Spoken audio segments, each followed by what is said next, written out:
Hey everybody, welcome back to the channel. Today I'm going to be talking about how the Rangers picked up Chris Woodward's option for the 2022 season. You probably saw me post about this on Instagram yesterday, but I wanted to make a short video just kind of getting my thoughts on it. And I didn't actually get any comments at all on my post. I thought I was going to get something like, oh, this guy sucks, or oh, welcome back, Chris, but nothing.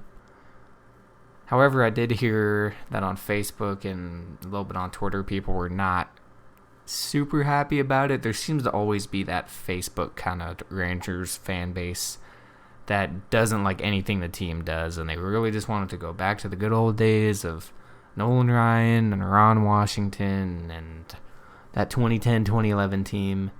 And to an extent, I agree. Yeah, obviously we want to see them get back to the World Series, but you can't just hire somebody to coach a team or to be a GM and instantly expect the team to be better. So, little side rant apart. I think this was a great decision for the team because he hasn't really gotten much of a chance yet. You know, the 2020 season was unexpected for everybody in so many different ways. And in his first full season, you can see here in total he's had 122 record in 2 seasons, which is not half bad considering the rosters he's had to work with. But his first full season with the team was 78-84. That's not bad. That would have actually almost got them in the playoffs last year because I think it was Houston. Let me see if I can jump to the 2020 season here. There were a couple teams that made it with sub 500, yeah. So Houston had a 483 win percentage, and they made the playoffs. Granted, same with Milwaukee. Granted, this was not a normal season, but I digress. His first full season was not bad considering what he had to work with. Obviously, last year was not good, 22-38, but that season, in my book, really doesn't count. I mean, yes, it happened, but 60 games. It was the shortest season in baseball history, and that's saying a lot because baseball's been around about 150 years and dates back even farther than that. So that's saying a lot about the 2020 season, that it was 60 games. But he seems to be pretty dedicated, you know. He's not always quite as fiery as his predecessor, Jeff Bannister, who, to be entirely honest, was a bit too dependent on some of those good rosters sometimes, 2016 team specifically, because I didn't like how he managed the bullpen. I don't mind what Woodward does because, you know, he's trying to make lemonade out of oranges sometimes with, you know, the bullpen and the pitching staff. And they look like they're going to be better this year, but just 2020 generally was not great for pitching. And then, of course, I'm sure making a lineup every day was not super fun. You know, luckily they had Isaiah Kiner-Falefa doing pretty well and obviously winning a Gold Glove at third. And then they had Joey Gallo in right, who didn't have maybe the best season in terms of hitting, but he was playing pretty well. So things like that. And then they had a little bit of Nick Solak, a little bit of these younger guys coming up and kind of showing glimpses of potential. So a lot of that's going to come into play for the 2021 season.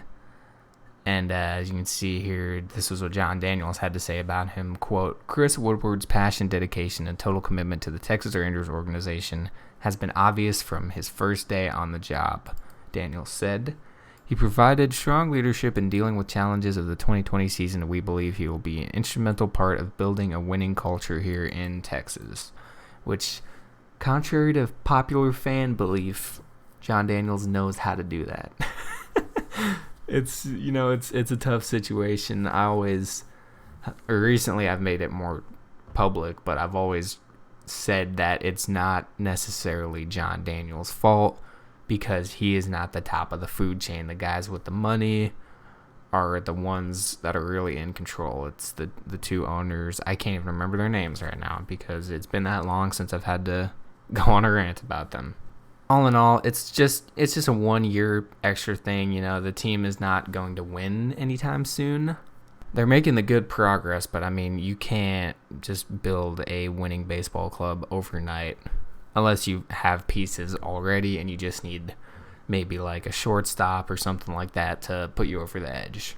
As far as it goes for Chris Woodward, he's really only had one thing that I kind of disagreed with, and that was the whole Fernando Tatis situation where they were all, and I don't know how many people on the team it was, but I know him, at least, he was not fond of the bat flip grand slam, whatever, when the Padres were up by 9,000 runs on us last year. And I can understand the frustration because the whole situation of having to deal with COVID was frustrating and we weren't playing well and all that stuff. So I understand the frustration, but I don't see an inherent issue with doing a bat flip like that.